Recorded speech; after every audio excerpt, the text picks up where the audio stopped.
Hello viewers, আসসালামু আলাইকুম। কেমন আছেন সবাই? আশা করি সবাই ভালো আছেন। তো ভিউয়ার্স, আজকের ভিডিওতে আমরা জানব কোন ধর্ম সবচেয়ে বেশি প্রাচীন অর্থাৎ পুরাতন, হিন্দু ধর্ম নাকি মুসলিম ধর্ম।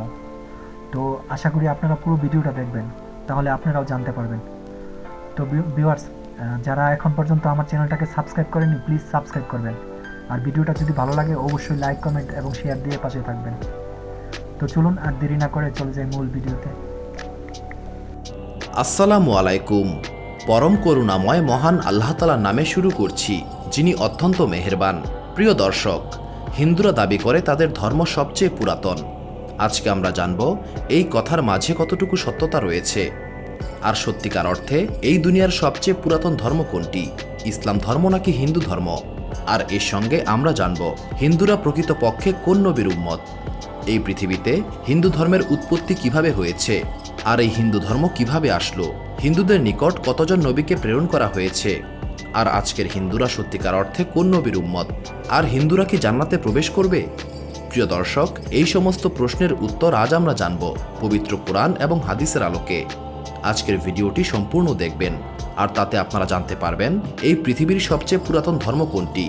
প্রিয় দর্শক, মহান আল্লাহ তাআলা যখন সর্বপ্রথম এই জমিনকে সৃষ্টি করে এই জমিনে যে মানুষকে পাঠিয়েছেন তার নাম হযরত আদম আলাইহিসসালাম। হযরত আদম আলাইহিসসালাম ছিলেন এই দুনিয়ার প্রথম মানুষ এবং মহান আল্লাহ তাআলার প্রেরিত নবী। আর এইভাবেই জমিনে পা রাখা সর্বপ্রথম মানুষ ছিলেন একজন মুসলিম। আর মহান আল্লাহ তাআলা হযরত আদম আলাইহিসসালাম এবং হযরত হাওয়া আলাইহিসসালামের মাধ্যমে সমগ্র মানব জাতিকে সৃষ্টি করেছেন। হযরত আদম আলাইহিসসালামের পরে যে নবী এই পৃথিবীতে আগমন করেন তিনি হযরত আদম আলাইহিসসালামের সন্তান হযরত শীস আলাইহিসসালাম। তাকেও মহান আল্লাহ তাআলা নবুয়ত দান করেছেন এবং তিনি একজন মুসলিম হিসেবেই পৃথিবীতে আগমন করেন। দর্শক, আপনাদের জানিয়ে রাখি, হযরত শীস আলাইহিসসালামের যুগ থেকেই দুনিয়াতে কুফর এবং শিরকের সৃষ্টি হয়েছিল।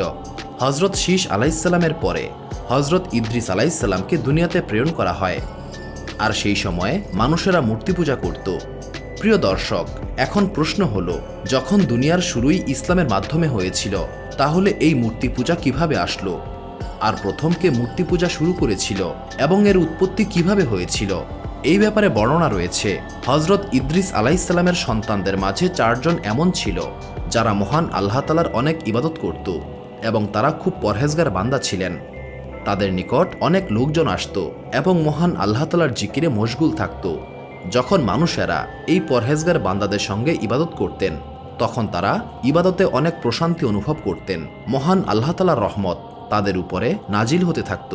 এরা মহান আল্লাহ তাআলার এমন বান্দা যাদের সংখ্যা 4 জন হিসেবে জানা যায়। তাদের নাম হলো সুয়া, ইয়াউস, ইয়াউক এবং নাসার। যতদিন তারা বেঁচে ছিলেন মানুষ তাদের নিকট আসত এবং মহান আল্লাহ তাআলার ইবাদতে মশগুল থাকত। কিন্তু যখন তারা মারা যায় তখন মানুষের মাঝে ইবাদত করার পরিমাণ কমে আসে, আর মানুষেরা মহান আল্লাহ তাআলার রাস্তা থেকে দূরে সরে যেতে থাকে। তারা ধীরে ধীরে ইবাদত করা বন্ধ করে দেয়। তারা একে অপরকে বলতে থাকে, পূর্বে তারা 4 জন বান্দার বদৌলতে ইবাদতে যে প্রশান্তি অনুভব করত সেই প্রশান্তি এখন তারা আর অনুভব করে না। যখন শয়তান মানুষদের এই ঈমানের দুর্বলতা দেখতে পায় তখন শয়তান তার সুযোগটি কাজে লাগায়। একদিন শয়তান একজন বৃদ্ধের বেশে তাদের নিকটে আসে আর বলে, তোমরা যদি চাও তোমাদের মাঝে পূর্বের ইবাদতের মতো প্রশান্তি অনুভব করতে, আর সেই সব মৃত মানুষদের তোমাদের কাছে ফিরিয়ে আনতে চাও, তবে আমি তোমাদেরকে একটি উপায় বলে দিতে পারি যাতে তোমরা সেই সমস্ত মানুষদেরকে ফেরত আনতে পারবে, আর সেই সঙ্গে ইবাদতেও পূর্বের মতো প্রশান্তি পাবে। আর এইভাবেই শয়তান তাদেরকে কুবুদ্ধি দেয় যে ওই সমস্ত মৃত মানুষের মূর্তি বানাতে আর মূর্তিতে তাদের চেহারা বসিয়ে দিতে, আর ইবাদতকালীন সময়ে সেই মূর্তিকে সামনে রেখে সেই মূর্তির সামনেই আল্লাহ তাআলার ইবাদত করতে। আর ঠিক এইভাবেই সেই মৃত মানুষদের না থাকা যেমন অনুভব হবে না, আবার ইবাদতেও প্রশান্তি আসবে। শয়তানের দেয়া এই উপায় মানুষের অনেক পছন্দ হয়, আর এইভাবেই শয়তান ইবাদত গৃহে মূর্তির প্রবেশ ঘটায়, আর মানুষেরা ইবাদত করার সময় সেই সমস্ত মূর্তির সামনে দাঁড়িয়ে ইবাদত করত। শুরুতে মানুষজন মহান আল্লাহ তাআলার ইবাদত করলেও পরবর্তীতে তারা ধীরে ধীরে সেই সমস্ত মূর্তিকে সালাম করে এবং মূর্তির হাত পা চুম্বন করে চলে আসত। এইভাবেই জমানা বদলানোর সঙ্গে সঙ্গে শয়তান মানুষদেরকে গোমরাহ করে ফেলে। আর মহান আল্লাহ তাআলার পথ ছেড়ে সেই সমস্ত মানুষেরা এই মূর্তিগুলোকে সিজদা করতে শুরু করে এবং তাদের পূজা করতে শুরু করে। প্রিয় দর্শক, এইভাবেই হযরত আদম আলাইহিসসালামের পরবর্তী যুগে মূর্তি বানানো শুরু হয়ে যায় এবং তাদের পূজা শুরু হয়। আর শয়তান মানুষকে মহান আল্লাহ তাআলার ইবাদত থেকে সরিয়ে মূর্তি পূজায় বিভোর করে রাখে।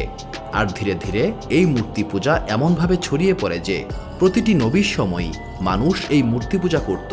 আর মহান আল্লাহ তাআলা অনেক নবী রাসূলকে এই সমস্ত মূর্তি পূজারীদেরকে হিদায়াত করার জন্য প্রেরণ করেন। মহান আল্লাহ তাআলা নবীরা এই সমস্ত মূর্তি পূজারীদেরকে মহান আল্লাহ তাআলার রাস্তায় ডাকতেন এবং তাদেরকে মূর্তি পূজা ছেড়ে এক আল্লাহ তাআলার ইবাদতের হুকুম দিতেন।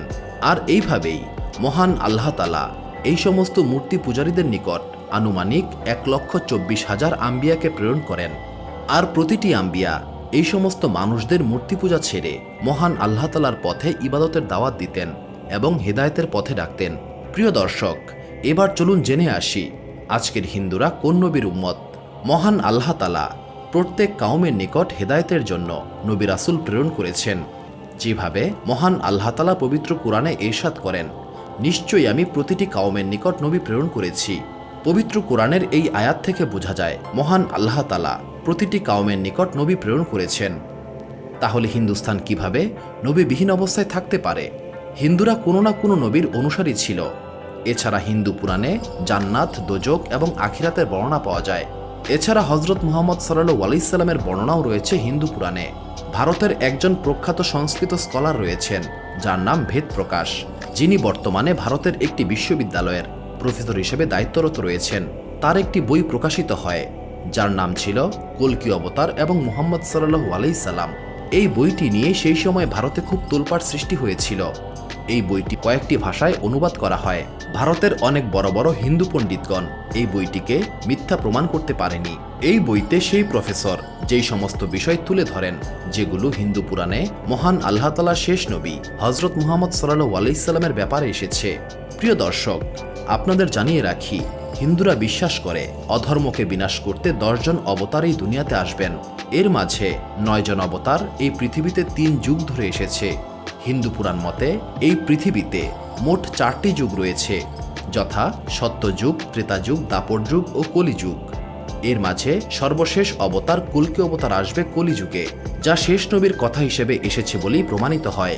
হিন্দু পুরাণ মতে কলিযুগ কয়েক হাজার বছর পূর্বেই শুরু হয়ে গিয়েছে আর দুনিয়া ধ্বংস হওয়া পর্যন্ত এই যুগই চলতে থাকবে। হিন্দুদের এই কল্কি অবতারের কথা তাদের বেশ কয়েকটি পুরাণে এসেছে। যেমন ভগবত পুরাণে বলা হয়েছে, কলিযুগ বা শেষ জমানার একটি বড় অংশ পার হয়ে গিয়েছে। এটি সেই সময় যেখানে ভগবান সবচেয়ে শক্তিশালী এবং সর্বশেষ অবতারকে পাঠাবেন। প্রিয় দর্শক, আপনাদের জানিয়ে রাখি, পয়গম্বর এবং অবতার কিন্তু সম্পূর্ণ আলাদা একটি বিষয়, কিন্তু হিন্দুরা মনে করে একই জিনিস। ভগবত পুরাণের শ্লোকে কল্কি অবতার বা সর্বশেষ পয়গম্বরের জন্ম, বংশ এবং তার মা বাবার ব্যাপারে বলা হয়েছে। প্রিয় দর্শক, হিন্দু পুরাণে বলা হয়েছে কল্কি অবতার বা শেষ পয়গম্বরের জন্ম যেখানে হবে তার নাম হবে সাম্বাল। হিন্দুদের বিখ্যাত পণ্ডিত ডক্টর প্রকাশ তার গ্রন্থে বলেন, সাম্বালের 3টি অর্থ দাঁড়ায়। প্রথম অর্থ, সাম্বাল এমন জায়গা যেখানে আমল করা হয়। দ্বিতীয় অর্থ, সাম্বাল সেই জায়গা যেটি পানির কাছাকাছি। তৃতীয় অর্থ, এমন জায়গা যেখানে মানুষ আকর্ষিত হয়ে ছুটে আসে। প্রিয় দর্শক, এই ব্যাখ্যা থেকেই বোঝা যায় এই জায়গাটি মক্কা, কারণ মক্কা ছাড়া এমন কোনো জায়গা নেই যেখানে সব থেকে বেশি মানুষের সমাগম হয়। এছাড়া হিন্দু কিতাবে এটিও উল্লেখ রয়েছে, কল্কি অবতার সেই জায়গার সবচেয়ে ধনী ও প্রভাবশালী কওমে জন্ম নেবে। তো এই কথার কোনো সন্দেহই নেই, হযরত মুহাম্মদ সাল্লাল্লাহু আলাইহি সাল্লামের দাদা আব্দুল মুত্তালিব, তিনি ছিলেন কুরাইশ এবং মক্কার সর্দার। এছাড়া হিন্দু কিতাব ঋগ্বেদেও উল্লেখ রয়েছে কল্কি অবতারের জন্মদাত্রী মাতার নাম হবে সুমতি।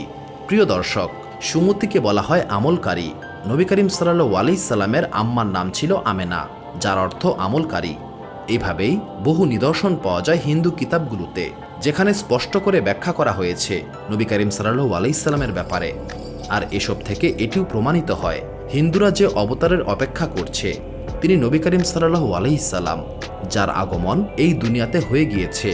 হযরত মুহাম্মদ সাল্লাল্লাহু আলাইহি সাল্লামের দুনিয়াতে আগমনের পরে এবং কিয়ামত পর্যন্ত যত মানুষ আসবে সবাই তারই উম্মত। আজকের হিন্দুরাও হযরত মুহাম্মদ সাল্লাল্লাহু আলাইহি সাল্লামের উম্মত। আর কিয়ামত পর্যন্ত যত মানুষ নবী করিম সাল্লাল্লাহু আলাইহি সাল্লামের উপর ঈমান আনবে তারা হবে মুসলিম, আর যারা ঈমান আনবে না তারা কাফের হিসেবে থাকবে। প্রিয় দর্শক, এবার চলুন জেনে নেই হিন্দুরা কি জান্নাতে যাবে। দর্শক, জান্নাতকে তৈরি করা হয়েছে ঈমানদার ব্যক্তিদের জন্য। যে ঈমান আনবে সে জান্নাতে যাবে, আর যে ঈমান আনবে না তারা জাহান্নামী হবে। যখন থেকে দুনিয়ার বুকে নবী করিম সাল্লাল্লাহু আলাইহি সাল্লাম এসেছেন তখন থেকেই তিনি মহান আল্লাহ তাআলার হুকুম মেনে চলছেন। যে মহান আল্লাহ তাআলা এবং তার নবীর উপর ঈমান আনবে এবং আমল করবে সে হবে জান্নাতি, আর যে হুকুম পালন করবে না সে চিরকাল জাহান্নামী হবে। মহান আল্লাহ তাআলার কাছে আমরা দোয়া করি তিনি আমাদের নবী করিম সাল্লাল্লাহু আলাইহি সাল্লামের দেখানো পথে চলার তৌফিক দান করুন, আমিন। সুপ্রিয় দর্শক মণ্ডলী, প্রতিদিন নতুন নতুন ভিডিও পেতে আমাদের চ্যানেলটি অবশ্যই সাবস্ক্রাইব করুন এবং পাশে থাকা বেল আইকনটি প্রেস করতে অবশ্যই ভুলবেন না, এবং সেই সাথে আপনার যে কোনো মতামত আমাদের জানাতে আমাদের ভিডিওতে অবশ্যই কমেন্ট করুন।